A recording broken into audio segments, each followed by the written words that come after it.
Welcome, ladies and gentlemen, to the third episode of MMA on the Island. My name is Joe Frescott, joined with Aiden Williams and the good man Bob here. And we have a disclaimer before this episode. One, we did take a week off. I hope you guys missed us and enjoyed episode 2. It took about over 24 hours for my computer to export it. I could not tell you why, but happy to be back here today. That episode took a while to come out, but thankfully we had a break for a week of fights, and we're coming back after that break along with UFC Vegas 74, which happened this past Saturday and was decent. It was decent. I think decent's a good word. And Yeah, unfortunately, for my second disclaimer, Bob did not watch. So you thought he didn't talk last episode. He wore his dripped out Babe hoodie and said, "I'm sorry. At least I look good for today's episode because I did not watch." And Bob looks astonishing. Yeah, Bob is only a guy for the numbered pay-per-views. He's a casual, and he admits it. So he's just here for the good looks today. It's all right, Bob. But UFC Vegas 74, I was actually in Vegas. Didn't go to the card, obviously, because Dana must have left my invite in the mail or something like that. Very nice. But it was a good fight card. The main event had some people questioning the result and the outcome on the judges at me as well.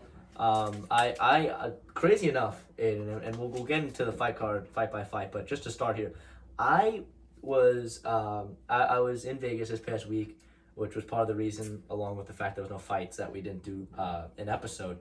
But I was watching on my phone. And, you know, as I do in social occasions where no one else wants to watch fights but me. And I'm watching my phone and I'm like, 3-2. I had it 3-2, Kai Kara France. Easy. Dropped my phone. My phone was charging. Plugged my phone in, turned it off, went away.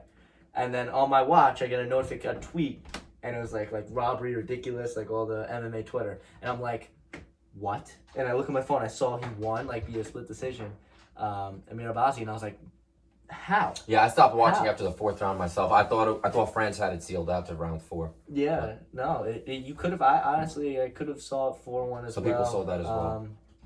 I think it was the second round was the only round where he was where Kai France in true danger, Yes. right? That was I would have given that round to Albazi, but that was like for certain Albazi. But the other 4, I don't know. 3 was up for grabs. I'm pretty. If I'm not mixing the rounds. No, I think 3 was up for grabs. I think three was close. But one of the judges gave Amir Abazi round 4, which I don't understand at all. I don't understand. Was that Sal Diamato or Chris Lee? Or Chris something? Someone's dumbass. We'll figure it out. Yeah, we'll figure it out. By the time we get to that fight. But this was and I don't know if this was just a technical glitch, but when I was going to start our fight-by-fight recap, it said it was 6 fights, and it started with Nurmagomedov versus Dos Santos. Nurmagomedov, the cousin of Khabib, obviously not Khabib, fighting on the first of the main card in Vegas. But the cousin was not enough, as he lost via split decision. And I don't know how much you saw that fight, Ayoden, but Nurmagomedov, in terms of he hurt Dos Santos in the first round. I saw that part, yes. He hurt him pretty bad, and then he just kind of clinched him the entire round 1, and that's kind of how round 2 went as well, where it was just Nurmagomedov kind of clinching on the fence. He couldn't really get secure like a takedown for too long. Dos Santos actually really impressive with his takedown defense. But round 1 I saw Nurmagomedov. Round 2 I saw close, very close. I think that maybe the late takedown for me would have given it to Nurmagomedov. But round 3 it was clearly Dos Santos. He was able to come back in that. He was also, I don't know if it had to do with Nurmagomedov's tank, but in round 3 Dos Santos was putting a lot more volume in, and you could see Nurmagomedov. He was a lot more, not to say hesitant, but he wasn't putting the work in that he was putting in the previous 2 rounds. And that's how a lot of judging works now, is like they, one fighter could be putting out for the majority of the round, but they base it off of the last couple seconds or moment even. And that dictates the trajectory of the round, so. Absolutely. And I was gonna for my most for the 3rd round, it was super competitive, and Dos Santos did a good job stuffing the takedowns with some really great sprawl work. Yes. But overall, I think I don't hate the decision. I mean, personally, I would have given it 2-1 Nurmagomedov, and I think that was more because he controlled the first 2 rounds. I feel the first round I think was very clear. Round 2 was close. It was kind of damage versus control, I guess you could say. And so I think for the judges that did give Dos Santos round 2, they valued the clinch work that he did with his knees and stuff like that. But overall, you can't hate the decision. You can't say this is the worst decision on the card after the main event, right? No. There's absolutely zero chance that anyone could say such a thing, because I mean, pitiful, and we'll get into that next. But to match make following that first fight, I like Dos Santos, and the reason we're just saying that Dos Santos, don't get confused with Junior Dos Santos or any other Dos Santos, because his first two names, we'll say, is Elizeu Zaleski. Zaleski's not bad. Elizeu, I'm good on that. So, but Dos Santos now riding a 2-fight win streak, both via decision, both close. But I like him in a little bit of a tune-up fight for Brian Battle, who we saw fight pretty recently. You said that 14-second knockout, if I'm not mistaken. Yeah, a 14-second knockout. He's a guy that's on the rise. And maybe this isn't, good enough competition for Brian Battle. But Brian Battle, he's 2 of his last one, but he lost one in between after his, 14 seconds knockout of Green. So I think he's a guy that could match up well with Dos Santos, both guys. Stand-up specialists, because Brian Battle has two quick knockouts before his in between his 3-round loss back in December by decision. But I mean, I think it's a guy. Both guys riding little win streaks, but I think it makes sense in kind of that mid tier of that division.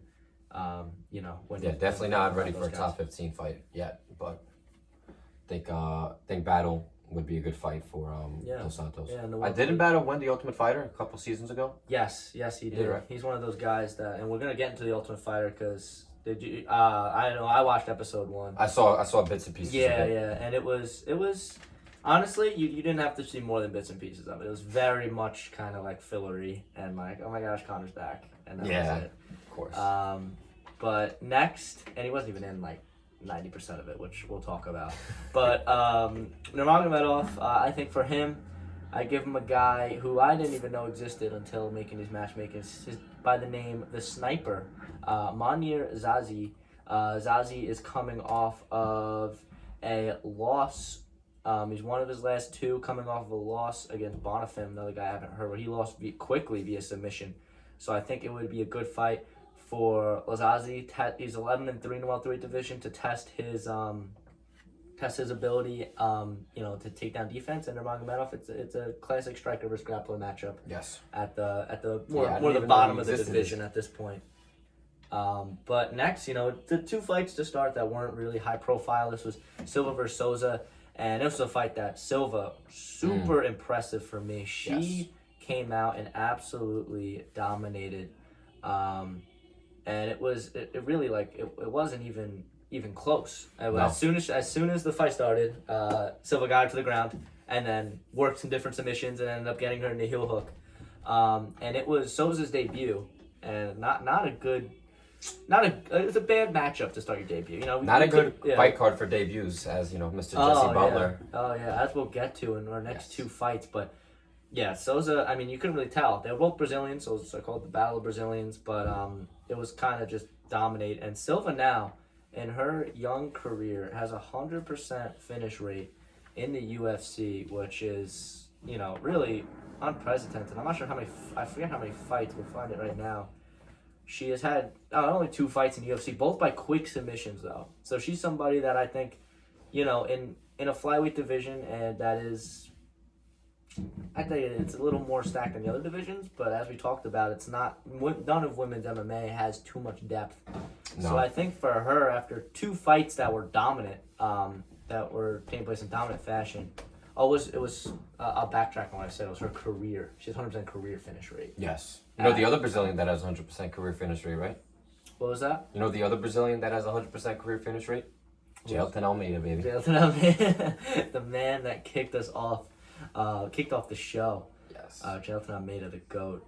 But her 16-4 in her young career, and I thought that she looked ready for ranked competition, and I gave her the number 13, Andrea Lee, and I think that's just a good fight for both of these women, because Andrea Lee coming off a loss in her last fight coming off of 2 straight, actually. She lost to Barbara, and I forgot. I just had to fact check myself. She lost to Arjo as well. So now 2 fights, she's coming off a loss. Still holds her 13th spot. And she fought in March. So to come off back-to-back losses and still be at 13, I think that's kind of evident of the career trajectory. And I think that I think it's a bad fight for Lee, but a great fight for Silva, somebody who's coming up. And, you know, the UFC would love to have another star at flyweight in women's MMA. So I think that works. That's a perfect matchup. Yeah, and then for Souza, we didn't even bother because it's just anybody. Anybody. I did the same thing for another individual on this list that I won't name just yet, just to keep it a surprise. But, you know, for someone coming off their debut and losing, it's like, okay, they could really feed them anyone. I'm not going to give them. And it's not even like name. just losing, like close. It's getting, you know, knocked, sparked out, or almost losing your knee. So. Absolutely, yeah. Oh yeah. So it's like for Souza, could be anybody. Really could not evaluate her game at all in her debut because it was just so dominant in one way. Yes. But hopefully she bounces back. I like that. Yeah. I like that. And now to the 4 fights which got got fight fans' attention and were more, I guess, I don't know, is the right word mainstream or more gave more attention towards? I don't know. Whatever word you want to use. But Tim Elliott, the 11th ranked versus Altamirano, which it's an intimidating name to look at, but not too bad. And Tim Elliott won via decision. And I didn't really think it was very close. I don't think so either. Yeah. I saw Elliott didn't have, I can't remember the number off the top of my head. He didn't have that many significant strikes per se, but he had 6 takedowns. And he had over 120 total strikes over 120 strikes in total. So the volume was there, and for coming off a 15-month layoff to come back and fight the way he did, you know, there's some promise in Mr. Elliott's career. Absolutely, and you know the weird kind of wonky grappling has kind of been Tim Elliott's staple as he stands at 20-12-1 in his career so far. And it was really, it was the takedowns that did it. But Altamirano, I was very impressed by him, someone I didn't know coming in. And he looked good on the feet. And in that second round, something I noted immediately was it was a crazy start. He had a great high kick and kind of had Elliott look a little bit hurt. Yeah. A little wobbled in the beginning of that second round. I thought this could be trouble, but then Tim Elliott did what he does best and just really survived and was able to get a takedown and finish on top in a round that was probably the most competitive. And then the third round was just Tim Elliott through and through. Right. Yeah, I think the judges scored it, 2 of them scored it 30-27. I think one was 29-28, so there was no controversy there. I think that's fair. And for Altamirano's young career, only 4 fights in the UFC where he is 2-2, but only significant loss. It's only been decisions for his losses with a finish as well in there. So he's not a guy that I think is I think he looked impressive. Yeah. I really did. I think the takedown defense was very strong, and I just think he showed his toughness by staying in there and still giving it his all through 15 minutes, which is a lot to ask. And he looked good. So I think his striking was, I think if you pair him up with a striker, which in my scenario I did, I think it works. It goes well for him. He's a guy that I like.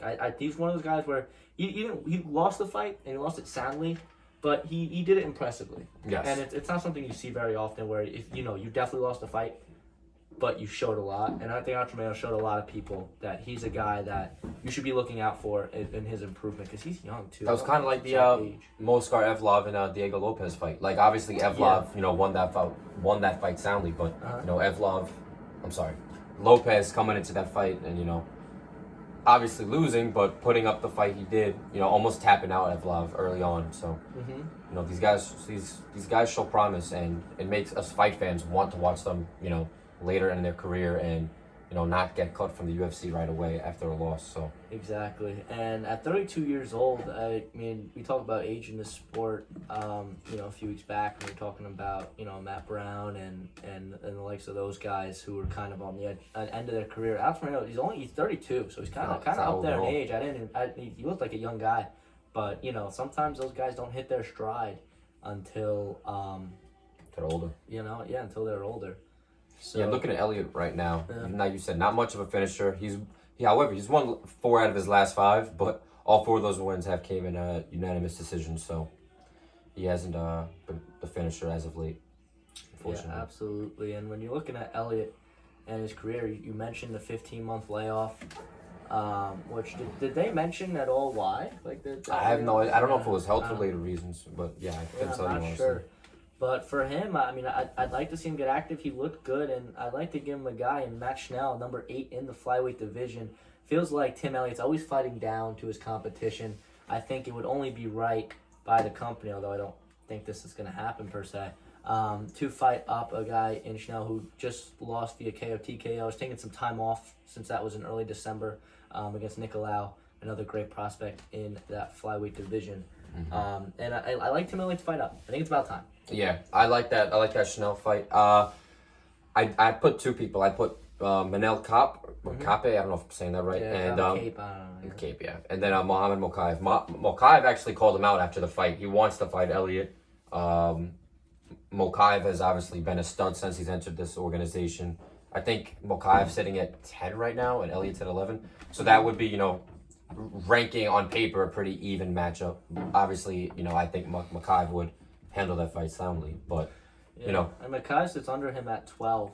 Oh, he's at 12? I'm sorry. Yeah, he's at 12 right now. And, well, again, these rankings are before they're released. I think it's Tuesday. Tomorrow we'll find out. I don't think much will change, though. We record Monday, so, we don't know the exact. But Mokaev, undefeated, he's a guy that's, he's dangerous. He's looked dangerous in every fight that he's fought. Except that last fight, though. He almost lost his knee. I don't know if you remember watching that fight. He was put in a really bad knee bar. Yeah, and he was able to get out. He just toughed it out. It was disgusting. Okay. When was it? When was his last fight? It was this past March 18th. I'm not trying to think of the fight card. It doesn't say, but. Oh, March 18th was UFC 286. Usman Edwards 3. I don't know if I caught the prelim to that then. No. Because it was a prelim, right? Yeah, I think so. Yeah. So, but I like that matchup though with Tim Elliott. I think that I wouldn't want to see them feed him Tim Elliott because Tim Elliott's kind of he's always fighting down. He's always down. He's always game. So it's like I don't want to see a fight. Yeah. Well then, Manel Kape, I think Kape or sorry, how do you pronounce it? I think it's Cape. Cape. I'm pretty Manel sure they Cape. say Manel Cape. And if He's I'm wrong, then we're 9. both gonna be wrong. So whatever. Yeah, he's sitting at 9. And he was actually supposed to fight Davison Figueiredo, which I don't know how the matchmakers figured that out. Figueiredo was just previously the former champ, and he's ranked number 1. Yeah, still. And then going to fight the number 9 ranked guy. Thank God that didn't happen. Yeah, that does not make sense. No. Yeah, so for looking at Ultramarino now, a guy, I'm going to give him a striker in Tyson Nam, a guy who just fought this past March and lost via submission. But is 1-2 in his last 2 fights and 1 via KO in the fight before that against Osborne. So Tyson Nam, another kind of, I guess, because neither of these guys are young guys. Tyson Nam with plenty of experience at 21-13-1 in his career, but somebody that I like to be a striker and to match Ultramarino in that. Because I think the good step for him would to give him a striker. Just to give him a good striking clinic and not have to worry about the ground game where he struggles a little bit and needs to work on. And now Tyson Nam before this fight he was ranked number 15. So he just a previously ranked opponent. This would be a good fight for Ultramarino. Yeah, and I think Ultramarino's right there. I don't think after that loss, he deserves to fight 2 down in competition. No. So I think a guy who just got off ranking. I mean, I think you'd agree. I think it's a good fight for him. Yeah, not a bad matchup at all. But wasn't Tyson Nam previously a bantamweight? Didn't he cut down 25, or he was always been a flyweight? I feel like I heard something about him cutting down in weight. That's a good question. And honestly, I couldn't tell you off the top of my head. But he's a beast, and he's for sure somebody that I like to fight Ultramarino next. I think it's a good matchup for both individuals coming off a loss. Yeah. But now to a fight that we alluded to earlier, Jim Miller versus Mr. Butler, who is making his debut. The stash didn't save him, Joe. The stash did not save him. It was pretty, but it could not save him from Miller's wrath, as in 23 seconds into the bout, won by KO TKO. And that was a fight where it was like, happened and then it ended. And I was like, what just happened? Let's just take a moment to acknowledge Jim Miller. He's had 40. I think that was his 42nd fight in the organization. Like, I don't think people understand. A lot of people don't even have 42 professional fights. This guy's had 42 fights with the UFC alone. Yeah. 39 years old. Was he? I think now his record is 36 and 17. Wow. So 53 fights. But I read it, so Huh? you get it. Oh, no, I guess, yeah. I just tried to remember. And I think he's had 25. Okay, so he's 25 and 17 in the UFC. Yeah. On paper, right, that might not look great. But when you're 39 years old and you're knocking people out in 23 seconds, and it's not like, you know, Jesse Butler, this wasn't, I guess this was his first fight in the UFC. People might be like, Not a slouch by any means. Exactly. You know, to do that at the age he's doing it at, and you know, he's still been pretty active. He's had 2 fights this year. He had 2 fights last year. Mm-hmm. You know, Miller wants to be in there, and he talked about fighting at UFC 300 next year. So he has no plan on retiring, I guess, in the near future. I mean, maybe 300 will be his last fight, but still, he probably wants another fight before then. So Miller is always game, and I was happy to see him get that knockout because he really. It was special to see. He deserved it. Yeah, me too. And it was one of those knockouts where I think we talked about this in another fight that I can't remember off the top of my head, but it was one of those things where you had to like rewatch it. You know, like I needed to see the replay because I didn't really see the shot he caught him with off the rip because they were both just started out just throwing hands from the very beginning. Yeah, I think Butler he threw a hook in. I think he overextended on the hook and then he was throwing bombs. Clean. Yep, and they both were, and that's kind of the dangerous game that you have to play. With him. And for Jim Miller now, I like a guy in Jared Gordon. How did that fight end with Bobby Green? I forget. I know. So that fight with Green, Bobby Green, I guess, illegally headbutted him, and that's what stopped the fight, and then knocked him down, and that's what. And then Green was pissed off. He's like, he was still conscious, yada yada. Yes, I watched that. I watched that. I there was something where I was like, I'm blanking on why I could not continue, but. Yeah, because in real time it was like it looked like a finish, right? Yeah, like a knockout. But when you realize that Gordon was just wobbled off of the headbutt, you know. Dana's not too happy with Mr. Jared Gordon. I saw a clip today. Really? Yeah, Gordon apparently had a concussion for I think 6 weeks before this fight, and excuse me, he didn't let Dana know till the day before the fight. So Dana was pissed. He's like, it's not fair to. The fans, the fighter, you're letting us know not last minute you have a concussion, and they have to find a replacement on 1-2 days notice. So I could see that frustration if he was holding that injury, withholding it, and he didn't say nothing. Like that's annoying. That's frustrating. It's very similar. To a lot lesser extent, reminiscent of what happened with TJ Dillashaw in the Dillashaw still fought though. Aljo situation. Yes. But you're not gonna set out a potential title fight, or maybe that might have even been his last title fight. So different circumstances, but nonetheless same principle. Yeah, same principle. Especially with fighting, where it's like any little injury could really impact you because it's tough sport. Yeah. And that's who I would like to see Jim Miller fight next. Now Jared Gordon after that no contest is 1-2 in his last 3. Calais' most recent loss, technically on paper, was to Paddy Pimblett back in December. Yeah. Just imagine if Gordon. An interesting fight to say the least. I didn't mean to cut you off, but imagine if Gordon would have beaten Pimblett the way everybody had saw that. A lot of people saw that. He beat Paddy. 2-1 Pimblett. I'm sorry, 2-1 Gordon. Like he probably because Pimblett was obviously technically still on the high rise, whatever. But if Gordon was to have beaten Pimblett, imagine who he would have been fighting. Who he would have been fighting now. Yeah, I think he would have been fighting ranked Bobby opponents. Green. Yeah. Huh? That's a big reason why I think they gave Bobby Green. Yeah, Bobby Green's fighting Ferguson now, so. Yeah, who's very is he? I don't know if he's ranked, right? They're not ranked. Ferguson. I mean, no, Bobby Green. No, Green's but he's not ranked. But he's a guy. He was supposed to. If he would have beat Dober, he would have been ranked because Dober knocked out Green, and Dober was ranked 14th until the Favola fight not too long ago. So. Yeah. He would have had a ranking. Sure. He would have had a ranking. So. He's been fighting guys right up there in that contention, in that top 20, 25 mix. Yeah. So I think that's where Jim Miller should be fighting at this point because he looked really good. And I think that if he wants to keep fighting and if he wants to keep fighting high-level competition, Jared Gordon is the next reasonable step. I think so, too. And I think that a win against Gordon would put him in a top 15, 17 range. And that could set him up for that UFC 300 fight that he wants. So. Yeah, we'll see. For a ranking as well, that'd be super special. If he could win the fight and then have a ranking next to his name. I'm trying to think. Who's 15th? Grant Dawson's 15th. And he hasn't fought in a little while. I'm pretty sure. So I don't know if, but Grant Dawson's a dog. I've watched some of his highlights, so I don't know if Miller is ready for that. But the flyweights just a stacked division altogether. In my opinion, that and 135 is probably the toughest division in all of the UFC. For sure. Maybe 70 as a close third. But. Yeah. That 155 division it's tough. It's tough for sure.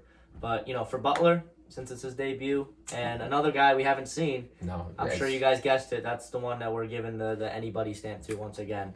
For Butler, if he can come out more composed and with a little lesser of a opponent, then I'm game. But if it's not the case, then it might be a quick night for another quick night for Mr. Butler.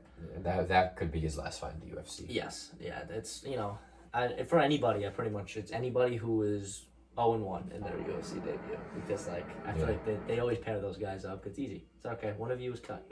Yeah, no. So, I remember the last time. Depending, but it depends. Yeah. Well, I remember not to get off track, but when Sean O'Malley, this was Poirier McGregor 3. He fought. Mm-hmm. I don't know if you guys remember this name. You'll remember the hair, green hair. Chris Moutinho. Yeah. Yep. Yeah, I know exactly. And Moutinho was obviously getting destroyed the entire fight, but he remained poised. I don't really know if poised is the right word. He was getting destroyed, but he honestly, poised is the right word, because I watched that fight. I remember, and I wasn't necessarily sober watching that fight, but I was watching nonetheless. And I remember my biggest takeaway from that fight was, okay, Sean O'Malley's legit, but I knew Sean O'Malley was legit. I feel like people who didn't really understand, didn't understand fighting, were just kind of haters. If you didn't think Sean O'Malley was legit, but Martino on that fight, I was like, wow, that dude is tough, and he is tough. He didn't even He was very reminiscent of my buddy Bob here. It's just a straight punching bag. It was bad. It was bad. He was teeing off on him. But thank God, I'm pretty sure Herb Dean was the ref, and he stopped it on the feet. Yeah. Yeah, he did, and I know Moutinho was like, "What the hell,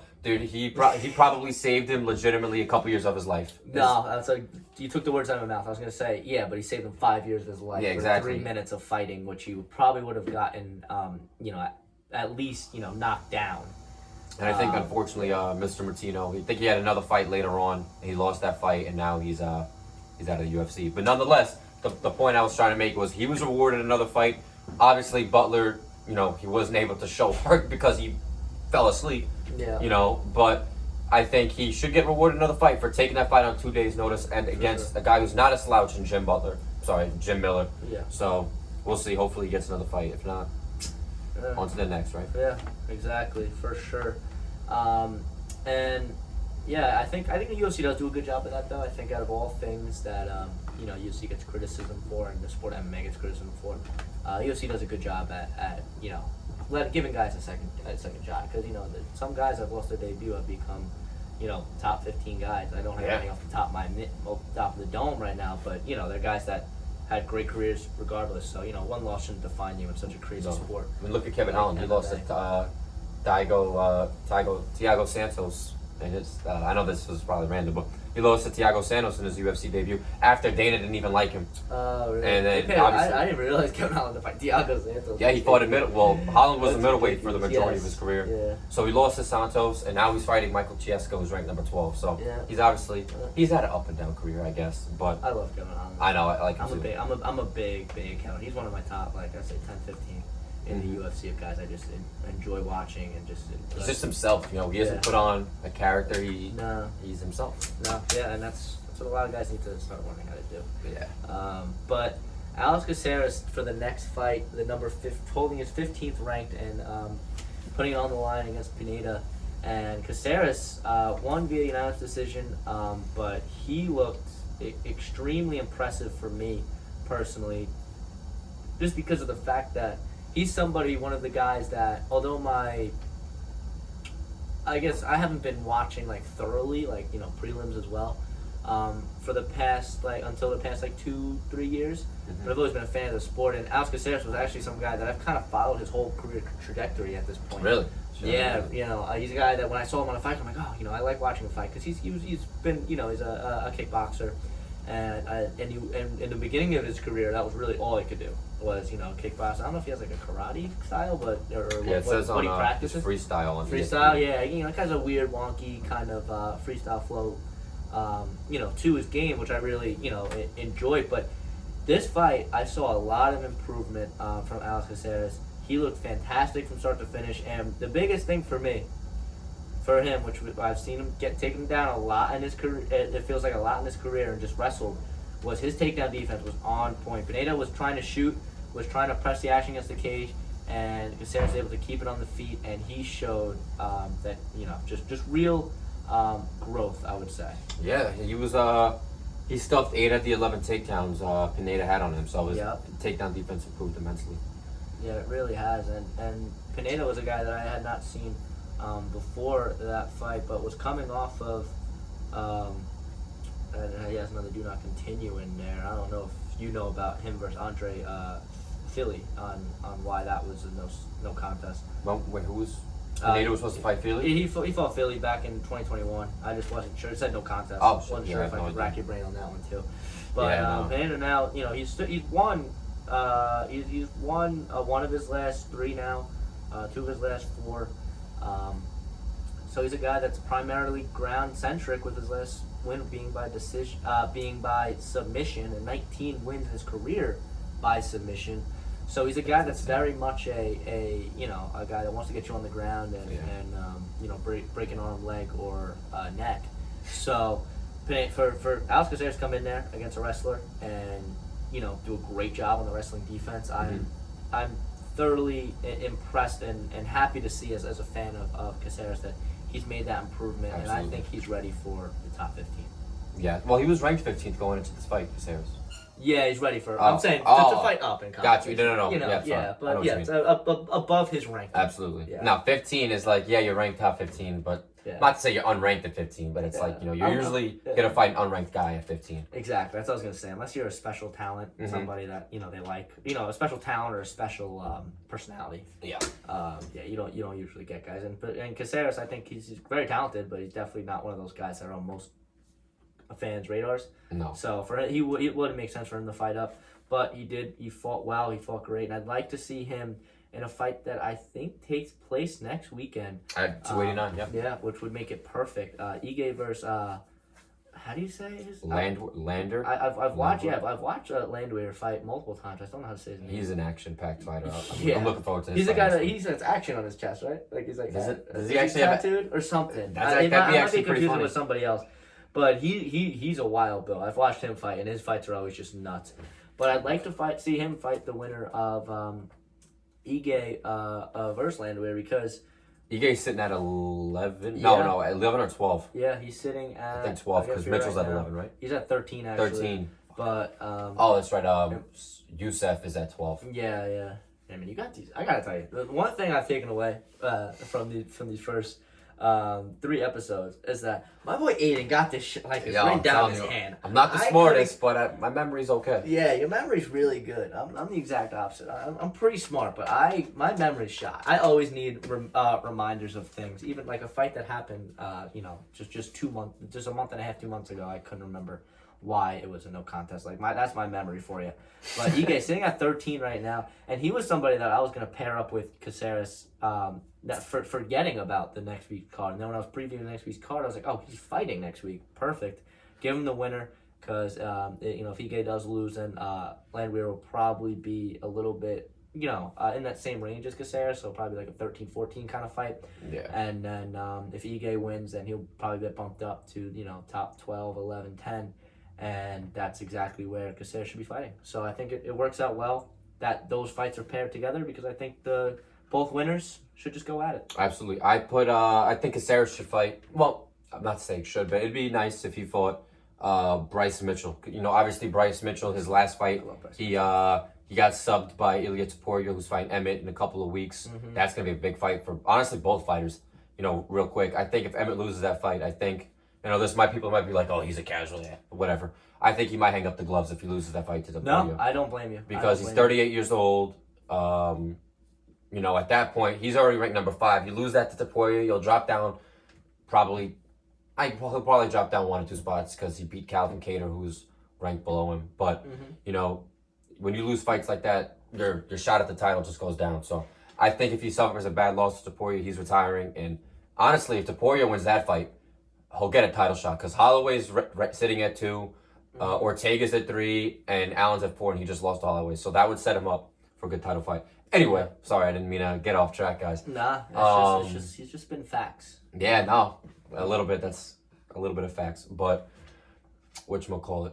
Oh, see, I get into my facts and It's all right. It's all right. It's all right. But Bryce Mitchell, I think, would be a yes. Bryce that Mitchell. would be a. You know, I like both guys. Which is he was supposed to. That's what I was getting at. I'm sorry. He was supposed to fight Moskar Evlov, and then I think he pulled out because of illness or something like that. Gosh, so, yes, you're jogging my memory, which is non-existent. But I really like Thug Nasty, Bryce Mitchell. He's 11 right now, and what's his record? 15-2. 15-2, but you know that's a. See, it's a bad matchup for Caceres, which is why I don't. But it makes sense in the grand scheme. Honestly, I like that matchup for Caceres in terms of the ranking better because a win would really vault him. You know, because Bryce Mitchell's kind of I guess I don't want to say a big name, but he's a pretty notable figure. He has like has some notoriety, distinct personality. Yeah, you know, his thick accent. Yeah, and his little antics, his camo. His camo shorts. The camo shorts that they let him wear. Yeah, that they did a special thing for him. But he's a guy. Yeah, that's very very impressive. That last fight. I don't think it was a knock towards Bryce Mitchell. I think it was more a knock towards how good Topuria is. Because I think Topuria's still undefeated at 13-0. Since we're talking about it, I think he's gonna handle Emmett really soundly. I don't think that fight. Emmett showed, man, like he didn't have the tank. Like after Yair, he had a few good punches in the first round, but he was gassed after round one. We watched the fight together, actually. Yeah, he was gassed after 1. And, you know, if Rodriguez didn't put him away in 2, he was going to 3. Yeah. You know, he wasn't making it at all 5. I mean, maybe it had to do with the leg kicks because Rodriguez is a special kicker. Nonetheless, though, he wasn't making it the full 25 minutes. No, I don't think he makes it the full 25 with Topuria. I mean, Topuria poses different threats than I guess Rodriguez does. But that's fair. You know, I mean, you saw 2 fights ago, Topuria got knocked down by, I think, Kai Herbert, something Herbert. Yeah. So, you know, he's able to get knocked down, obviously, but he's still undefeated. So we'll see. Like we've talked about before off camera, Emmett has not to say he's a one-trick pony, but if that right hand doesn't hit, I don't know how he's finishing Topuria. Yeah, and unfortunately, for whatever reason, me and Aiden thought that the right hand was going to land in that interim title fight. Yeah, I was off something, I guess, because I don't know. Yeah, I think I underestimated Rodriguez. Money on that. I think we did underestimate how good you saw that fight against Holloway. Well, I saw that fight against Holloway. Yeah. 21, and you know Holloway won that fight and he decisively won, but you know Rodriguez showed some ability. It's just Rodriguez. I think Holloway has a chin made of metal, and he hasn't got knocked down once in his career. I think he's absorbed over 1,000 significant strikes, and he's never got knocked down. That we got to study what Max the bone density is in Mr. Holloway's chin. Honestly, I love Max. And, man, and he's in a tough spot right now because now we can just open up to the featherweight division itself. It's like. Does he go up a weight class and give that one more shot? I don't know, man. I don't know. He wants to fight. He fights at his best at 45. It's just he fought the champ twice and has lost twice. And you gotta wonder how tough's that weight cut though. Yeah, I don't know how easy. I mean, he's never missed weight. He's never missed weight, and it's just it's not like he has problems with his chin or anything. So like. Maybe he gets more power and then goes up to 55, but 55... Those guys have more power. Those guys have more power, and it would be a lot longer of a road to the title than I think at featherweight. I mean, when you look at the lightweight division right now... I don't see... Think about it. They're going to have Volk. The only way that Holloway I see fighting for a title is if... Okay, this is what I think could happen. Yeah. Somehow, Rodriguez... Well, all right, this might sound like bullshit. But if Volk loses to Rodriguez, Volk's going to get his immediate rematch. So scratch that. Hypothetically, I doubt this will happen. Yeah. But if Rodriguez beats Volk both times, they're not going to give him they're not going to give him obviously 3 fights in a row. Yeah. So I think Holloway already beat Rodriguez. Holloway Rodriguez too. That's fine. Especially if Emmett beats Topuria, then Topuria that knocks him down. A fight at. Title contention, so I guess that's the only way I could see it happening. But a very unlikely scenario. Exactly, and I mean honestly, I could see that if I know fans really want to see Islam Volk too, while they're both in their prime, including myself. That was a fantastic fight. Yeah. On the same card. That we just mentioned, and it was just it was a fight that you do want to see again as a fight fan. But that's it's a tough scenario. It's an unlikely scenario, and it's a scenario that is predicated on Alexander Volkanovski losing 2 straight fights, which the way he looked against Islam, I just can't see him happening. Even if he does lose one to Rodriguez, because I think Rodriguez could.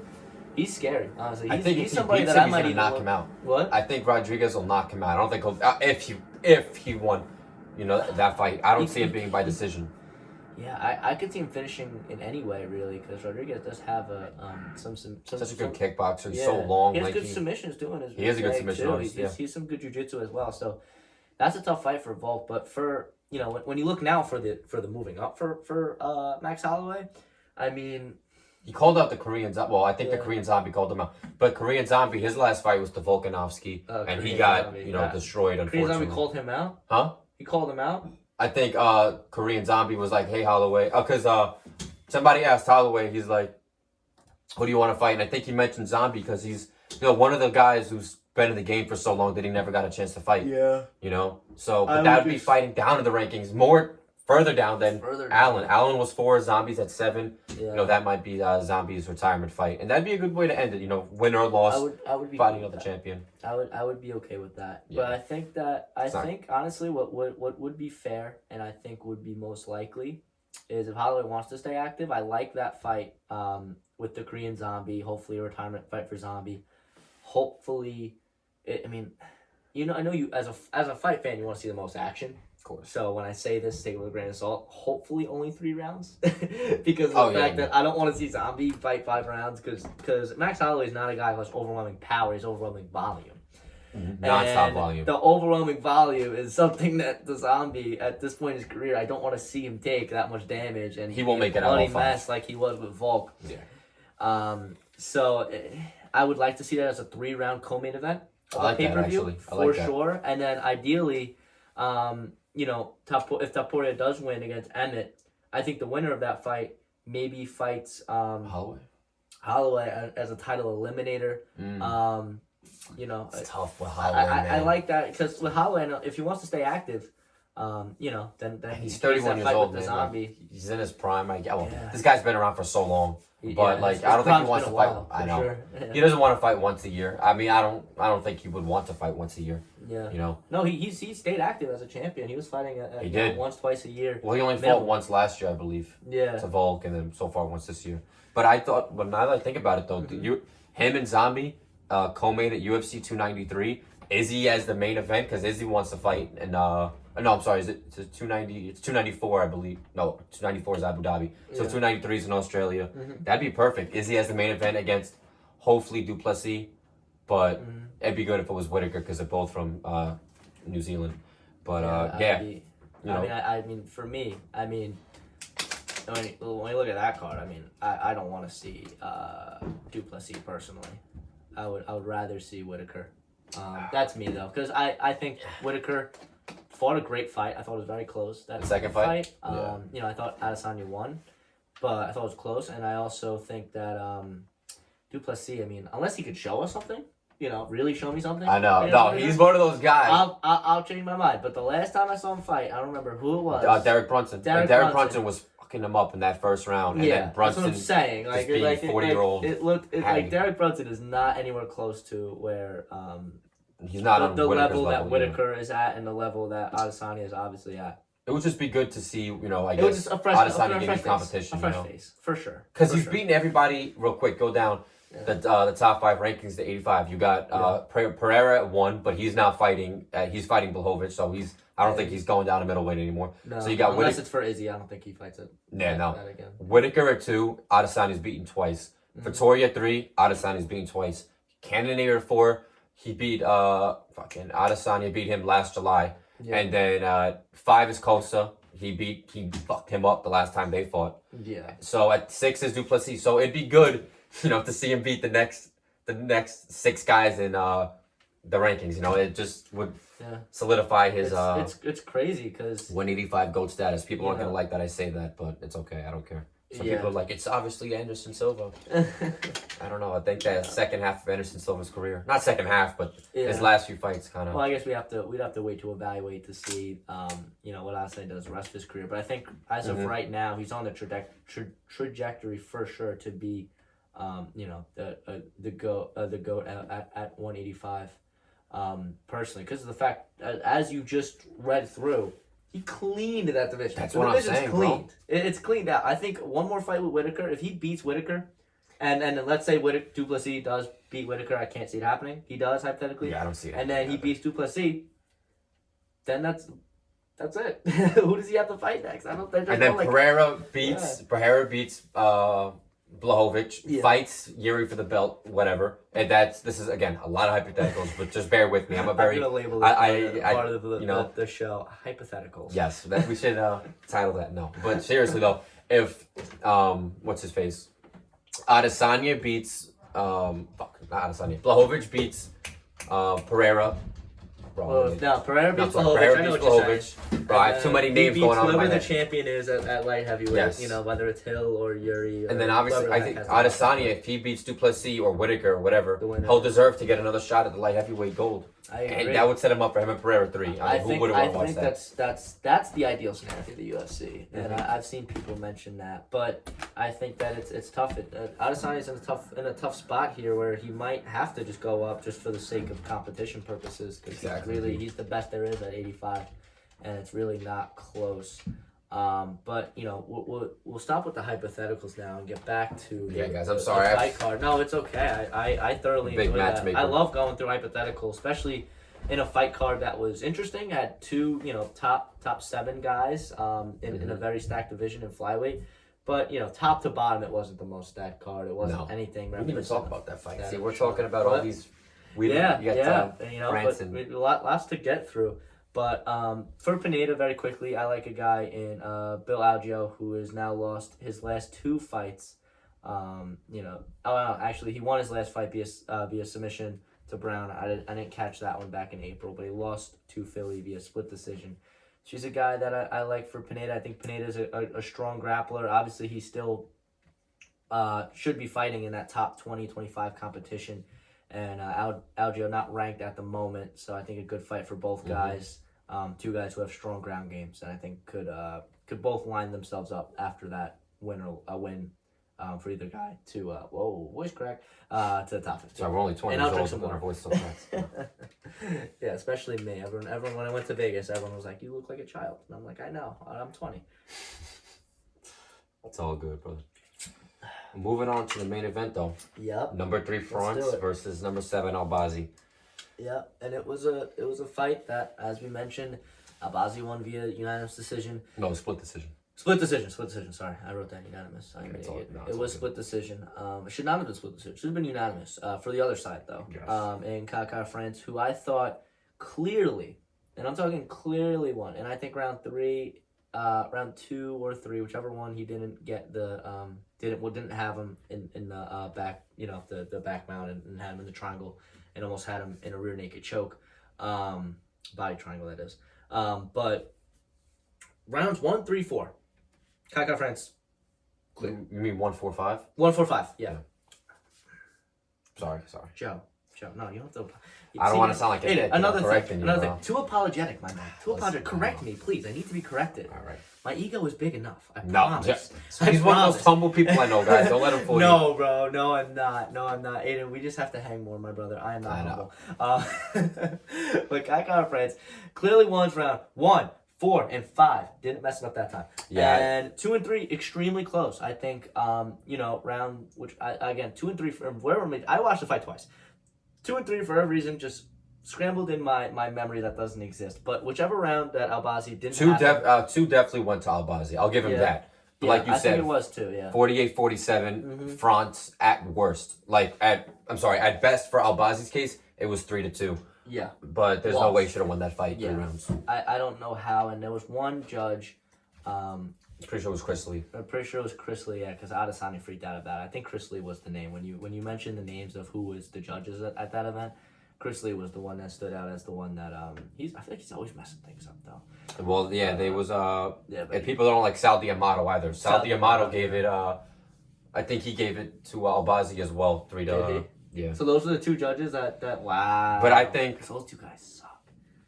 I think D'Amato gave round 5 to Kara France instead of 2, 3, and 4. Okay, so he did. But nonetheless, though, wrong decision from both judges. Yeah. But what else is new? Absolutely ridiculous. But I think for both guys, I mean, it was really a great showing for Amir Albazi. I know he wanted to put on, he was a guy that at 7 coming into the fight wasn't somebody that were on too many fans' radars. Because flyweights just so stacked. There's so much talent, but he was a guy that quietly made his way up, and he wasn't. He looked very good. Almost finished Kai Kara France. Had him in a choke that I thought was going to do it, but then Kai Kara France just toughed it out. Ended up just waiting till Albazi gassed his arm because he wasn't under the chin all the way for the rear naked choke. But regardless, he was a guy. He looked impressive because I think Kai Kara France is one of the top 5 flyweights in the world. Men's flyweight in the world, like undisputed. I think he's very talented on his feet, and then he showed his good defense as well. With his wrestling, but I think it's just tough. It was tough. It's a tough spot for both guys now. Looking back on it, because like now what do you do with both guys? Because you think it's easy what to do. It's easy for Albazi. He doesn't deserve. Well, we'll talk about it in a minute. But I think we both picked the guy next for Albazi, and I'm sure a lot of you guys watching would agree. But you know what? When you think about it, if France would have won, right? Like that kind of puts him in a weird like spot as well, because he's lost to Moreno twice already. Yep. I'm pretty sure he's lost to Pantoja. I could be mistaken. I think you're right on that. Yep. So with Albazi winning this fight, that's another fresh face. Yeah. So when you have these close fights, it's almost like, all right, well, even though he lost, if it's close, we'll still give it to him because, whatever the I guess, mindset is. But, yeah, I think that was more for contendership purposes rather than, like, him actually winning it. For sure. Absolutely. And now looking ahead for both guys, for Albazi, and like you just mentioned, we both had it. Brandon, is it Royval? Royval, yeah. Royval, yeah. Brandon Royval is a guy who, wow. Yeah, he knocked out Matthew Nicolau. Do you know what Brandon Royval's nickname is? No, what is it? Raw Dog. Raw Dog? He's a dog for that. I'm not going to lie. Brandon he's a G. Raw Dog Royval just got a new fan in Joe Frescott because, god damn it, the number 4 one flyweight in the world has by far one of the best nicknames that I've ever seen. Raw Dog. Raw Dog. It's wonder. I'm gonna remember that. Yeah, that's never. Every time I see, next time he's booked, I'm gonna be like Raw Dog. That's what I'm just gonna caption under whatever. I'm the UFC's post. Hopefully, people. You know what? This is recognition for Brandon Royval right now. That man needs more recognition for having the greatest nickname in the game. What's his record? 14-6 or 15-6? He's 15-6 now. He's number 4 rank, and he's coming off a win against Nicolau. I think that was so that was a KO minute and 8 seconds, Nicolau. right? Or what was it? A minute and 2-9. 2-9. You were off by 1 on both. This kid's memory's impressive, bro. Nah, His bro, memory's I'm telling you. impressive. But yeah, Royval now off 3 straight victories, following his loss to Pantoja. Yeah. After losing to Moreno in the title fight in which he was knocked out. So he's a guy that, on the rise right now, hitting his stride with 4 straight. I think Albazi with 5 straight wins. Both guys coming off of really, long win streaks. When you're talking about fighting 5-4, wins, that's a lot to string together. And as you wrote down, number 1 contender fight. 100%. Sure. I don't think that's even a question. Because Albazi, if he would have came into that fight against France and knocked him spark out or subbed him, early in the fight, then you give him that, immediate title fight, because then he'd be sitting at number 3. That he's obviously the next guy in line after Pantoja. Yeah. But for that to be a controversial decision, I don't think that set him up for that title shot just yet. Yeah. Royval, that I don't know. Nothing left to be said on that. I think those two for the number 1 contender fight, and then they take the winner of Moreno and Pantoja. Yeah, absolutely. And then when you're looking at Kai Kara France now, it does leave him in a tough spot. But I think it would only be right if he, and again, when we mention these rankings, these are pre the update, because we're only at the disposal of what we have. We shoot on Mondays. They don't have it out till Tuesday. that's on them, not us, as far as I'm concerned. They so should be building it around our schedule. Yeah, exactly. Honestly, why don't they? Why don't they? We're going to give Dayton a call. It's been 3 episodes. You know, we've gotten, you know, some 70 views for you know, total. So, I mean, why not? I think, you know, that's a significant enough of the UFC's, you know, viewership that they should be. Absolutely. Like, yeah, they should say yes. We will release them on Monday, Joe. Thank you. What takes them 3 days, though, to 3 days to rank guys? I could do it right now if you really want to. Oh, easily. We could knock this out in 10 minutes. Because, again, especially for fight nights, it's only what? You got, how many ranked fighters on this card? 4? Oh, the Caceres fight, Elliott, Caceres, and the main event. The main event? Jim Miller wasn't ranked. No, yeah, you're right. Just the 3. Just 4. So, you know, so 4 guys. Sorry, 4 fighters. Yeah, you're good. Yeah. 4 guys they had to rank, and it takes them 3 days. Whatever. That's the least of my gripes with that organization. But I think for Kai France, I would like him to face a guy, Matus Nicolau, who we just saw come off that loss to Brandon Royval via KO just a few months back now. It's already June. Kill me right now. Why is it already June? May was like yesterday. Time's been flying, man. Yeah, but a guy, Nicolau, who's just coming off a loss. Now both guys coming off a loss. And both guys, you know, very much proved in those losses that they were in contention. You know, and we're on that level. So I think that it's a good fight for both guys, and I think we agree. I don't think there's anything more, unless you have more to be said with that matchup. I think it's a good matchup for both guys. I agree. Yeah, so now for our Performance of the Night awards. And we got a new one here. And I want to shout out, and that's actually I want to shout out Brawler Bible for, I guess, maybe this inspiration, because I mean, I don't want to say idea. But he's an Instagram page that I follow that I very much enjoy, and makes great content. But he's always stressing #watch the prelims. Every single post #watch the prelims, because he's a big fan and advocate for these prelim fighters. So I thought it would be nice to do something like that on our show, and it was one of the prelims that I did catch. Granted, I didn't watch every single prelim. I missed a few, especially the Arlovsky fight. I wanted to watch him get knocked out again, which he did, of course, because my man's got no chin at this point in his career. I've never seen. Honestly, I wish I saw that earlier, because I would have bet heavy on the other guy. Because Arlovsky, I don't know why you're still fighting, brother. Just retire, please retire. But a guy that I did not know coming into this that I want to give credit to is Muhammad Naimov, who fought Jamie Malarkey. Jamie Malarkey, a guy, Staple Organization, you know, a name that we know. And he did very well.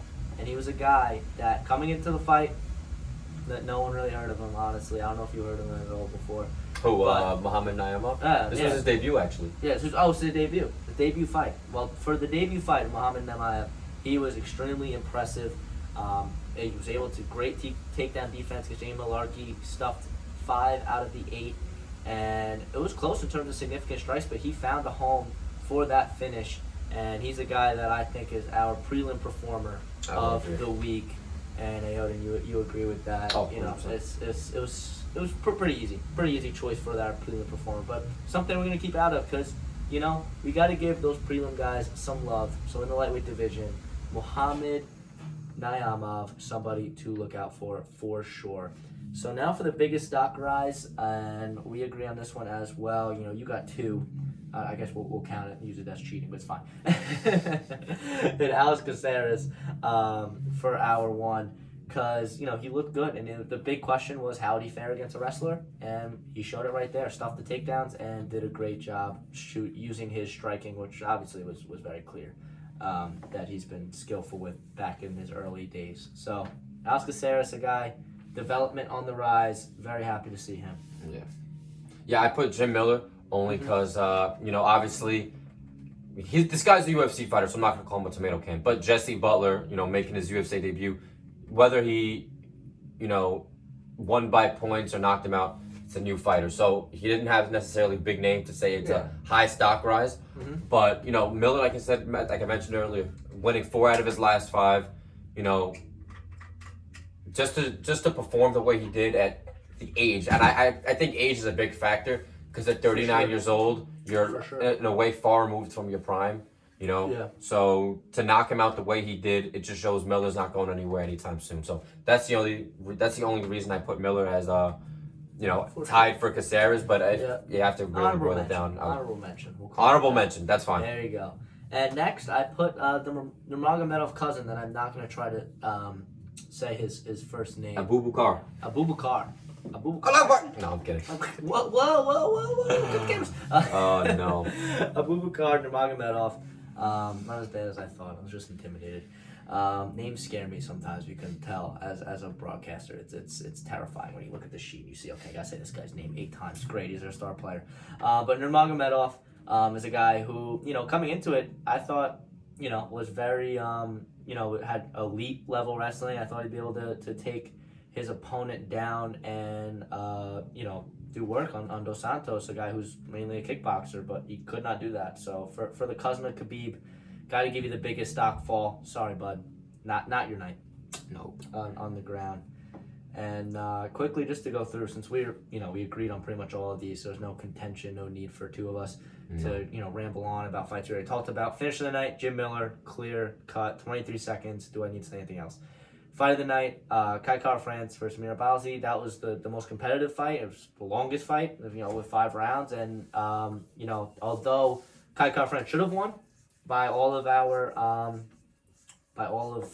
scorecards here. And even Bob agrees. He didn't watch the fight. So all of us here. He told us before the podcast that he thought. Most people, he made it clear to us that that he was also just you see by the stern look on his face, he's not too happy today. No. And that's kind of why he's boycotting the UFC for the next 5 days as of filming until Saturday when there's a numbered pay-per-view. But it was a tough break for Kai Kara-France, but for sure, fight of the night. Mm-hmm. So now, last but not least, to round out our UFC Vegas 74 talk, and it don't matter what the fight card is, we find a way to talk a lot and trek through. It impresses me every time. It does actually when I think about it. But for us, judging remains horrible. That's for sure. My biggest takeaway. And then going down the list, Miller, Elliott, proof age is just a number. 2 guys in their late 30s that showed out. And Albazi, he shows promise, but Kai Kara-France still looked like the better fighter to me, and I think Albazi, if he does get matched up against the likes of Brandon Royval, I like Royval in that fight. Do you? I do. Yeah, I think that Albazi did look impressive, but I think Kai Kara-France is a very, very good fighter. He is. So I think that looking at now having to do matchmaker and compare, I think Royval would have the edge, especially with experience as well. He's been in the company for a minute. But I think Albazi, he did impress me, but not impressive enough. I think Kai Kara-France is still a level above him. Yeah. No, I would agree. For my takeaways, pretty similar to Joe's. I said Miller's, his KO was a stepping stone to achieving his fight at UFC 300 next year. Mm-hmm. And judging never fails to surprise me. You expect them to make the right decisions, but they don't. So at this point, it's an expectation for them to F it out. Yeah. It is what it is. And speaking of, let's just get right into it. For topic number 2, just the headlines of the week and the MMA officiating issue. I mean, let's talk about it, because as a fan, and you're looking and you're trying to think of solutions and what can be done, so to speak. And I don't know if there's a clear answer where they can go. I think that if there was a way, and this would be like changing rules. If there was a way I have 2 kind of solutions that I want to propose, and if you have any, feel free to chime in.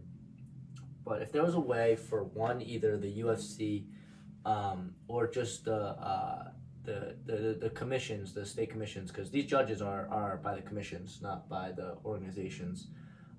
So if there was a way that the commissions could, test these officials, and for sure, one thing that I do want to see, which I don't know if it's not going to fix the issue, but I would like to see, in the same way where referees in other sports are held to the same criteria if they have to answer for their mistakes, and speak. I would love to see MMA judges have to speak. Or like at a press conference. At like a press that conference actually be kind of great. thing. I think that would be ideal. I don't know if that's something that would necessarily change their outcome, but at least it would hold people accountable. Yes. You'd have a face to the name. You know, I don't know what Sal D'Amato or Chris Lee look like, but I know their names because they're terrible judges at scoring MMA fights. Like, and for it to be somebody's livelihood as well, that's the thing that gets me. It's like, you know, the pay's different if you win or lose.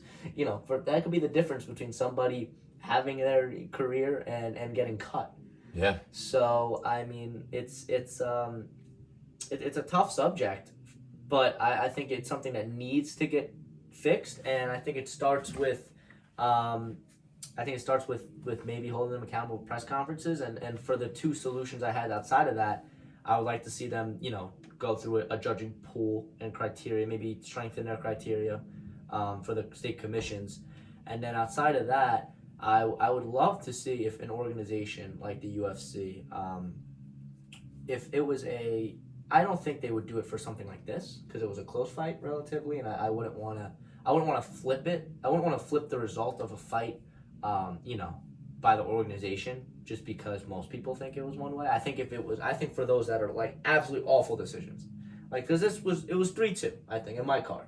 So you're saying flip the decision? Like yeah, I would say to not sugarcoat anything. I think if the UFC had the power to flip decisions that were absolutely egregious, I don't think they would do it for this fight because I don't think they should do it for this fight. You know, in this hypothetical dream world that I'm building right here. We're just gonna call today's episode hypotheticals. That's really what we're getting into. That's perfect. But when you look at, you know, the UFC landscape and you see, you know, these terrible decisions, I don't necessarily agree that you take away, you know, all the decisions, but if there's one that's like absolutely egregious, I would love to see if an organization could be like, yeah, we're switching that decision, you know, and giving it to one fighter. They don't have to score the fight themselves, honestly. Well, can't coaches challenge like the official decisions? I don't know how that process works.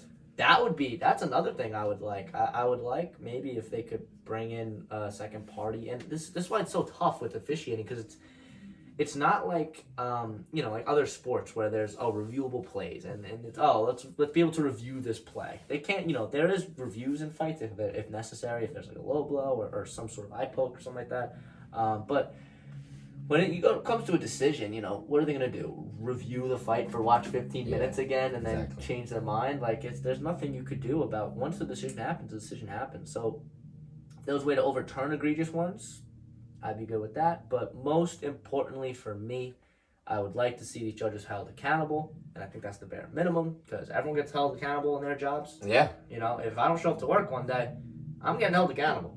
Then the same goes for Aiden. No, the same goes for your mom, dad, sister, brother, aunt, nephew, niece, whatever. If you have a job, you got to show up, and you're going to be held accountable if you mess up. So for them to get off scot-free, I don't like it. I think it's an easy job. It's a dream job to begin with, so why not make it a little tougher and put them on the stand at least to talk about why they thought their decision was the way it was. And I think at the end of the day, that would make the sport better for everyone. Because I think they should be held to that criteria, whether it's the UFC, whether it's Bellator, PFL, or it's our local promotion with amateur fights. I think it's just it's fair. When I think about it, I don't know if this would be a good alternative, but you know, like how obviously after the fights, there's like a Twitter verdict and like people selecting, who they think. Verdict, See, I would honestly like that. Like if here's the thing, right? If like they gave like if the UFC gave like a 5-minute time period for people to select who they think won the fight. You know, I guess you can't really say... That would be crazy. It would be crazy. But the thing is, you know, I feel like a lot of people voting would, you know, even if they know their fighter lost, they'd still vote based on because they like a certain fight or something like that. I was going to say that's the minimum of that issues. I think issues more with that could be like, you know how people have like spam bots and stuff like that. Exactly. Someone has a spam bot for a guy who lost and then spams, you know. But PFL actually does incorporate verdict MMA, which is what you were talking about. No shit. Do they? They do. They don't incorporate it in the decisions, but they incorporate it in the viewership. You know, the viewers. You know, like kind of. So they say, "Oh, what did the fans think?" You know, kind of after a fight, and the commentators they'll put it up on the screen of what the live verdict was at the time that they took. That's actually pretty cool. Yeah. So they should do. The UFC should do that. For sure. Dana won't because he hates the PFL. So he's never gonna do that. So if the PFL does something good, the last thing he would want to do is copycat. But yeah, so that's good because it shows like the discrepancies. Okay, so most people saw this, this, and this, and then you see if you agree, and then you see if the judges agree. And that'd be good because the judges will feel stupid afterwards too. For sure. Though I think they do, and they get enough hate on Twitter alone. But I don't think it. You can hide off social media and not worry about what people are saying about you. But if you have to go on a press conference and then reporters are grilling you because reporters are ruthless. Oh yeah, they know how to get at you. Yeah, I think that it's that's the next logical step, and then after that we can start talking about more outlandish scenarios like me and you mentioned. But something has to change at the end of the day. I don't think there's any dispute. No. Something needs to change in officiating MMA because these are people's livelihoods that 3 individuals are just messing with, because and dictating really. No, you're right. It's a problem that needs a solution. Out of all the things in MMA, we talked about with Ngannou, the fighter pay and the union and all of that stuff, but officiating needs to change. It needs to change like tomorrow. So if I'm the UFC, I'm Dana White. I'm exhausting all options when it comes to that for sure. Now I don't think anybody at home will dispute that either. Well, this weekend was just another reminder of that. So now another thing that happened this week, a big thing for the UFC, the Ultimate Fighter started. The debut episode was this past Thursday at 10 p.m. And I just caught up on it. So I just got back from my trip. So I just caught up on it last night.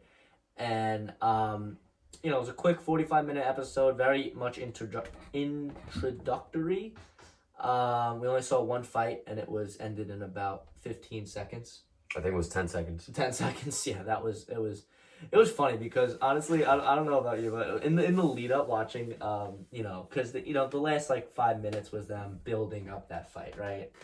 And I was watching it, and I'm like, yeah, the white guy's getting slept. I don't remember their names, but I'm like, white guy. You had a feeling he was going to get slept? Yeah, because the way they were talking about it, like, oh, this guy's a good submission guy. You know what I mean? Like, the way they were, talking about their fighters, I was like, I could tell that they're not very confident in this kid, and I could tell in the prospect, we'll call him, and I could tell they were very much confident in the UFC veteran, because the veteran had a couple fights under his belt, and he just completely wiped the floor with him in 10 seconds. It was not even close.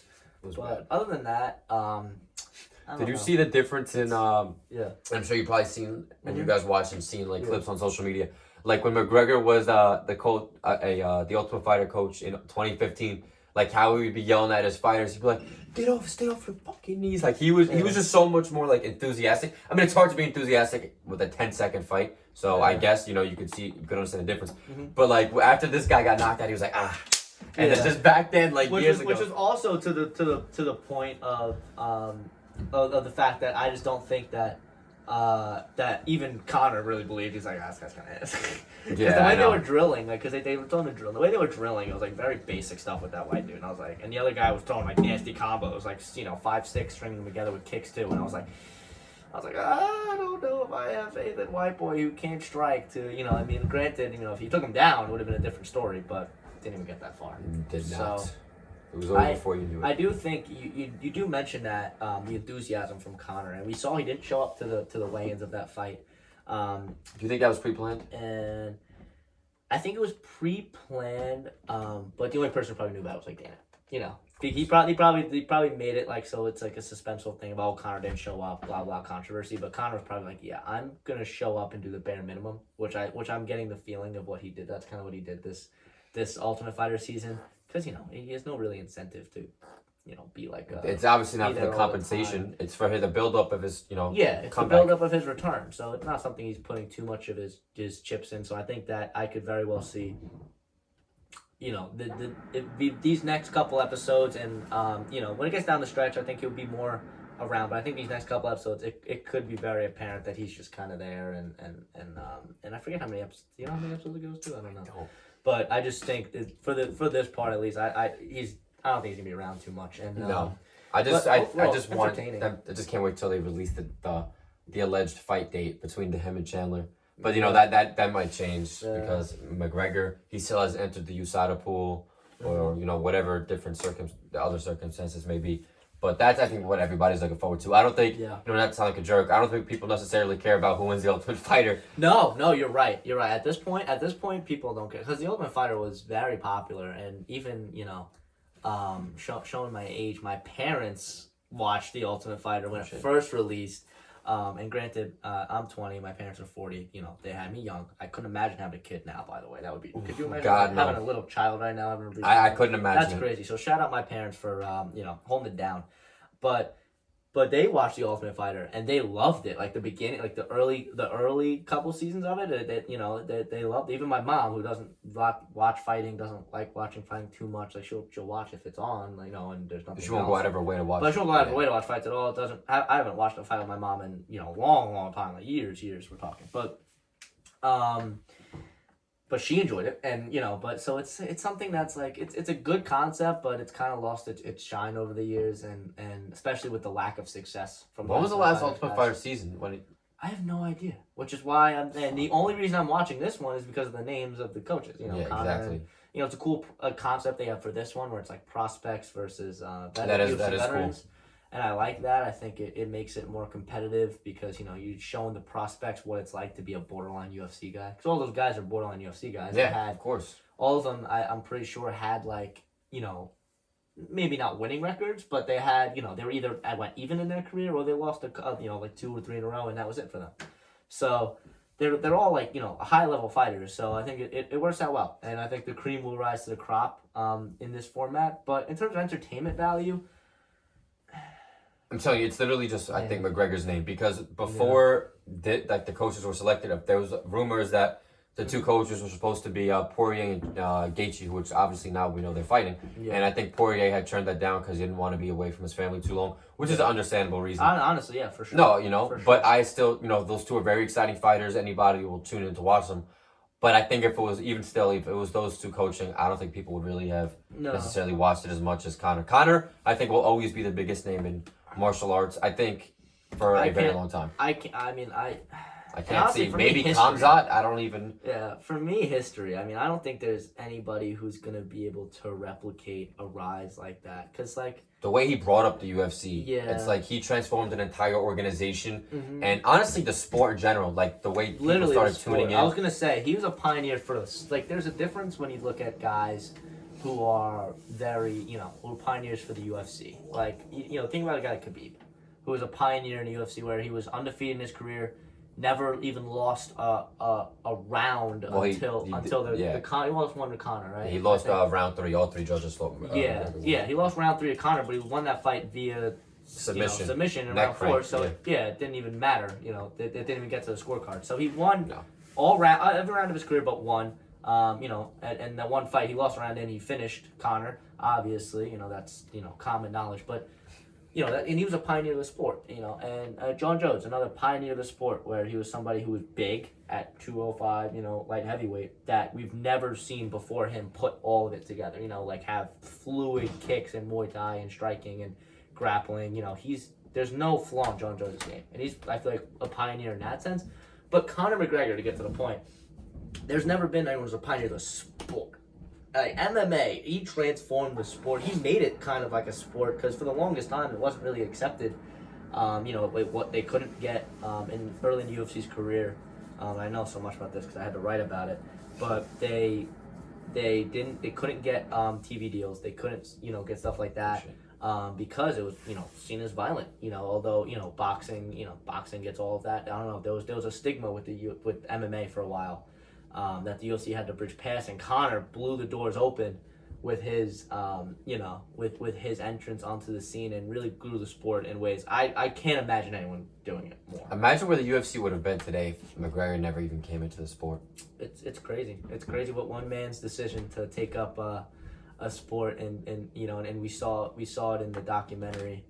A sport that wasn't popular in Ireland, wasn't something that many people did, but he just gravitated towards it, and that's something that's like, it was like fate type of thing.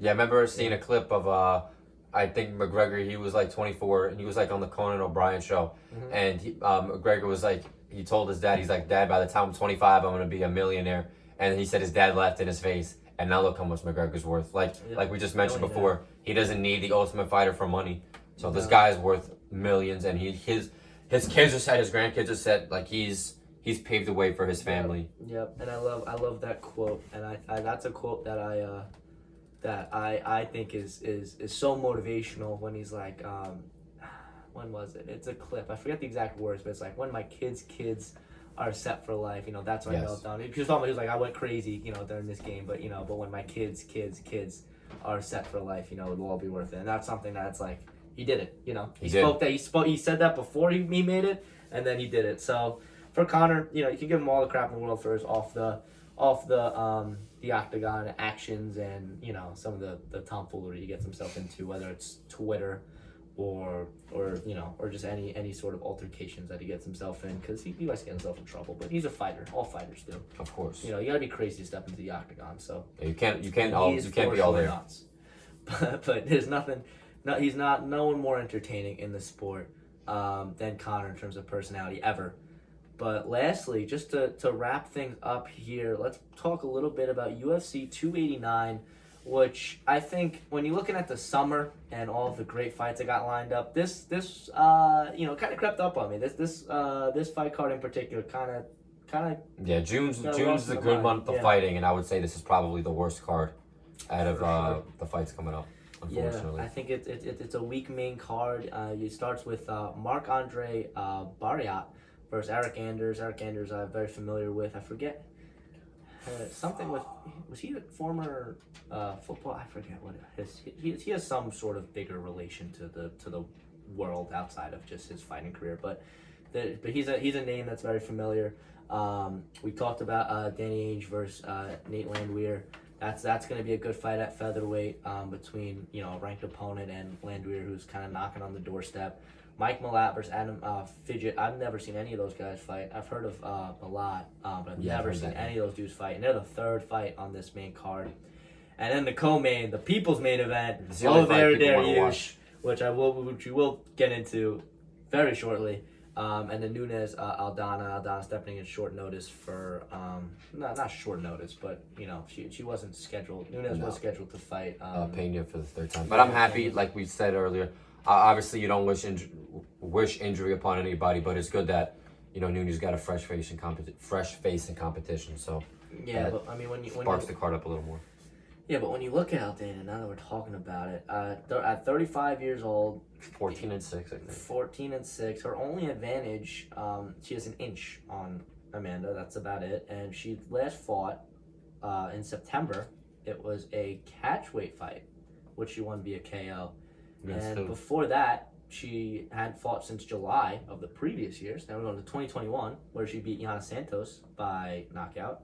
And then she lost to Holly Holm in 2020. And the last time she headlined an event, which was not a numbered card. It was an ESPN pay-per-view. Not ESPN. Fight Night? Yeah, Fight Night. That's the word I was looking for. Thank you. But does she have a chance? No. No. Well, this is gonna be great freezing cold take content if we say if hey, I mean, what happened the first knocking time? Out Nunes. I mean, I think Nunes was like a fucking minus 700 favorite the first time she fought Pena. Yeah. But Nunes wasn't herself that fight. Not to say that's not a possibility of her being like that again this coming Saturday. Mm-hmm. But when like you just mentioned the fights. Is Aldana necessarily deserving of a title shot? She fought once last year, once the year prior, and then she lost to Holly Holm, who's 40 years old now.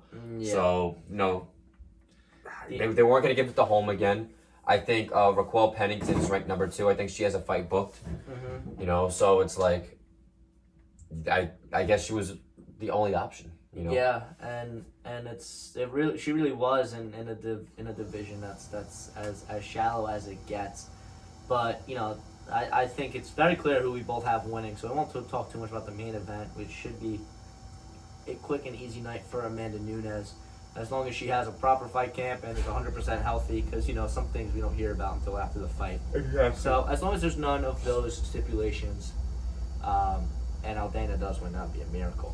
But for Nunes, should be a quick and easy night. But now for the people's main event, something we should have saw just a month ago, in a UFC 280. It was supposed to be 288, right? It was 288. Yeah, it was supposed to be 288. Yeah, but they were the co-main in that fight. Shut up, Siri. They were the co-main in that, and they were supposed to be the co-main in that that pay-per-view. Ended up having to get pushed back one due to Oliveira, right? Injury. So Oliveira, fresh off that injury now, coming back against Dariush, and man, I don't have a lean in that fight. Do you? Like, you're not sure who you think's gonna win. I don't know. I'm so stuck. I'm putting my my money on Dariush personally. Yeah, he's on an 8-fight win streak.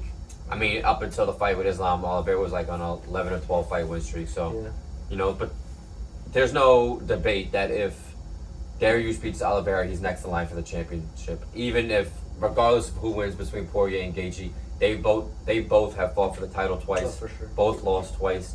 You know, so, and Islam wants to fight Dariush. I don't think he wants to fight Oliveira again. You know, so I'm hoping Dariush wins for, I guess, a new face and the, I guess, the championship. Yeah. But, you know, you can't hate Charles Oliveira though. No, you know, honestly, like, he's such a likable guy. On that note, actually, exactly what I was going to get to. I did not realize how loved Charles Oliveira is in the MMA community. I've now seen multiple TikToks, Instagram reels, like social media content of people of like what will. I haven't seen this for any fighter. To keep in mind, and obviously a lot of my stuff fighting because I love it. It was what I'll do if Charles Oliveira loses, or like mood if Charles Oliveira loses, like, you know, stupid stuff like that. But it was all like people like getting mad and being like depressed. So like that's like people like really invested in Charles Oliveira, and I think it's well deserved. I love Charlie Olives personally, so I'm rooting for him, pulling for him, but it's unfortunate that fight's only 3 rounds. Though. Yeah. Yes, that is true. That's something I know. Which is why I think, and we'll get into our best bets right now, because that's my first one. I like that fight to end in the decision. Especially since it's only 3 rounds. I agree. I think those two guys are so dangerous, but I think that with the way that matchup is, stylistically, I don't think Oliveira's going to be able to catch... I mean, maybe if he hurts Dariush on the feet, maybe he'll catch him with a submission, but I think Dariush is too smart to play that game with Oliveira. And I think Dariush the favorite right now. I think he's close. I think he's like minus 130, so it's not. I think if he's able to catch, we've seen Oliveira. If he's able to catch him, you know, his chin's not great, but his recovery is ungodly, unworldly, really. You gotta think though, how many times can he just get punched in the face like that and recover? Yeah, clean, and then get knocked down, look like the fight's over. Starting with the Michael Chandler, all the way from every fight since until Islam. Where he just got away with it. He's like, all right, well, get in my guard. And then no one wants to get in his guard, obviously, so he gets a chance to recover, stand up. But he recovers better than most, I'll tell you that. 100%. But I like that fight to end in the decision. I think both guys maybe hurt at one point, maybe in danger of getting finished on either side. But I think that fight, the one thing I could tell you, I think for a best bet, I'd like to see that fight. I'd like to see it end the decision. That I also like. That's the most probable. I like that as a bet when you're looking at the fight card. And I think that, man, that's such a tough fight. I don't want to see Oliveira lose again. But I don't want to see Oliveira. You know, I like Dariush too. I love Dariush. I want to see Dariush win. It's tough. That's what. You gotta wonder what happens to Dariush if he loses. I'm sorry. What happens to Oliveira if he loses, not Dariush? See, honestly, for both guys, I think Dariush, since that was the first one you mentioned, you know, accidentally, but regardless, I think you'd agree, probably doesn't go too far down in competition, just because of the fact that the UFC kind of screwed him. Yeah. I think personally, the UFC should do him a favor and give him like a top 5 to 6 to 7 guy. Well, let's see. What is he ranked right now? Dariush is 4. Yeah, 4. Chandler's 5. Well, Chandler's obviously not fighting until he fights McGregor.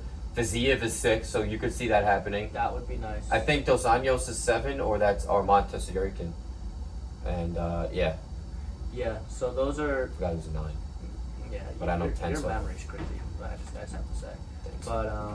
But let me see. Let fact check here. Fiziev, Gamrot, yeah, Tessarikin.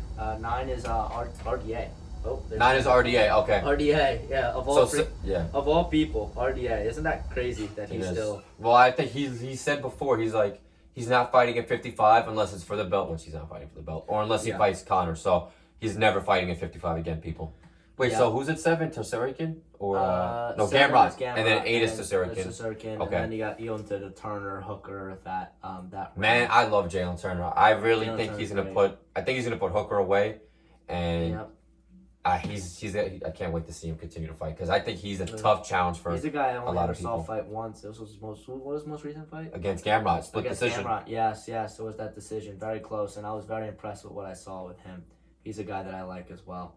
But to go to the prelims now for my second best bet, I like Nasruddin Imavov by decision against Chris Curtis, or just to win against Chris Curtis. That fight, I think it's a coin flip. I think Imavov might be a slight favorite at this point, but at most books you'll get that as a. Well, Curtis just fought not even a month ago. He fought actually. He was in the prelims of 288 against Kelvin Gastelum. Yep. I know that's so why it's a quick turnaround as well. Between the quick turnaround, Imavov has had some time off. I think he fought earlier this year. He fought against Strickland, first card of the year. Yes. And it's funny because there you go. I didn't mean to cut you off. I'm sorry. Good. It's funny because Strickland and Curtis are like best friends.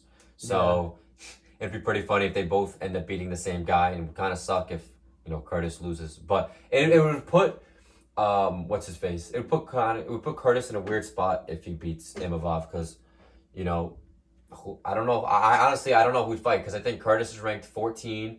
Imavov's 12 or 11. I'll tell you right now, 14 for Chris Curtis and 12 for Imavov. On point. And 11's Brendan Allen, right? Oh no, you're wrong about that one. Right now it's 13. Kevin Gastelum sits at 11. That probably just changed. Oh, but Imavov's 12, right? Okay. Yeah, Imavov is 12. So you were 2 for 3 on that. 2 for 3. I'll give disappointed. That to you. That's better than what I would go if I was trying to get these rankings. But I mean, I love this sport, but I don't know how you do it in your head like that. Yeah, I don't know either, man. I can't remember half the things in my life. But nonetheless, I think it's weird because Strickland's fighting a guy who's not even ranked. He's fighting Amos something. I'm not even gonna try to pronounce that last name, please. But he's fighting an unranked guy. So I don't know. They're both best friends, so it'd be weird to see what the future fight would be for Curtis winning or losing that fight. Honestly, I don't know what would happen. For sure. Oh, I hope the tube didn't get on camera. Also, I hope it didn't pick it up. But yeah, I agree. But I like Imavov in that fight. I think the short notice for Chris Curtis, Imavov, I think looked good against strong Strickland. Although he did lose that fight, and I think he bounces back in a big way. And if you want to get risky, I would have him with the finish. Imavov with the finish? Yeah, if you want to get risky. You want to hear something funny? Curtis has never been taken down in the UFC. Really? Wow. So I guess, statistically it'd have to be on the feet. Yeah, and it would. Yeah, Chris. I mean, that's what I foresaw anyway. If that were to be the case, but I like him clean money line. He's the favorite. I like that bet. And for my last best bet, I like Anders versus Baravolt. To open the card. I like that to open the card in a big way. I like it to end the finish. You can go the under. I don't know if they'll offer 2.5, 1.5. Again, this all is different on different sports books, which is why I'm giving you generalizations. But if you want to do the under rounds or just to end in a finish, just to not make it to a decision, both bets would be solid. Not sure what the odds are because they haven't come out yet, but I like that as my third and final best bet for UFC 289. So far, I'm holding, I think, a 2-1 record from the Charlotte. I didn't give any on the last fight because we didn't preview any fight cards. But right now, I'm tracking this record. I'm 2-1 right now. Wait, which one did you get wrong? Good. On the last fight card on UFC Charlotte. We'll figure that out right now. But while I figure that out, what is your best bet of the night for?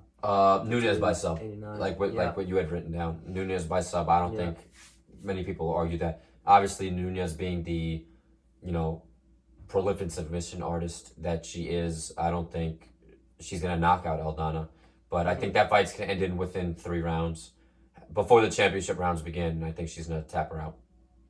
I think that's short and sweet version. Yeah, I mean, I think that's fair enough. I agree. I think that's another one that I also have. But where is it now? Now it's not even okay. Well, I guess we're gonna have to.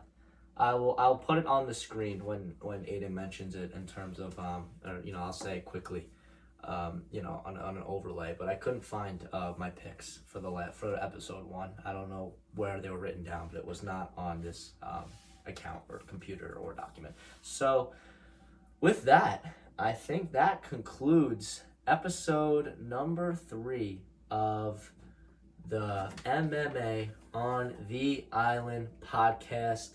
Appreciate everyone for tuning in. We're looking at the time right now. At an hour 35. You were gonna have to fly to the beach, Joseph. It's okay. It's okay. I do have to go. I do beach volleyball at 6 o'clock. It's 5:53 right now as recording. So I'm gonna be a little late, but my team can forgive me because I'm doing something that I very much enjoy with my good friend Aiden here. So I mean, it's it doesn't get better than this. I'll play volleyball every week.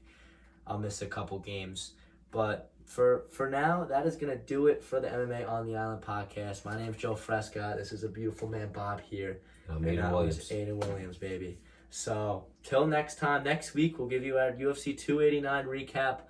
Hoping it's a little more exciting. It's a little more surprising. We were surprised in episode 2 about Darren Hill and how exciting that card and was, eventful that card was. So we're hoping for the same. And then we're going to preview Victoria and Cannonier on June 17th. That's going to be a good card. So that's an exciting fight card. I'm looking forward to that. So lots to look forward to for sure. For sure.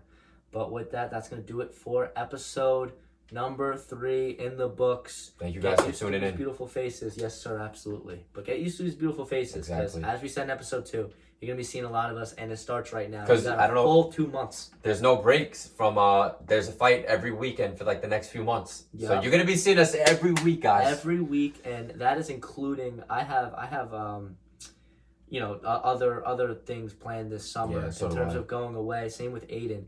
But we're gonna get you every week. Don't worry. Whether it's one of us, whether it's both of us, whether we're in a different location, it don't matter. We're gonna get here every single week this summer, starting right now. So the only break that you're getting will be when there's no fights, and as Aiden just mentioned, it's not for a while, guys. Not for a while. So get used to it, and these beautiful faces talking MMA with you guys. But with that, that's going to do it. I've said it 4 times now. It's fine. I'll say 5. With that, that's going to do it. I hope you enjoyed this week's episode. Until next time, my name is Joe Fresca. I'll see you later. Peace. Take care. Bye.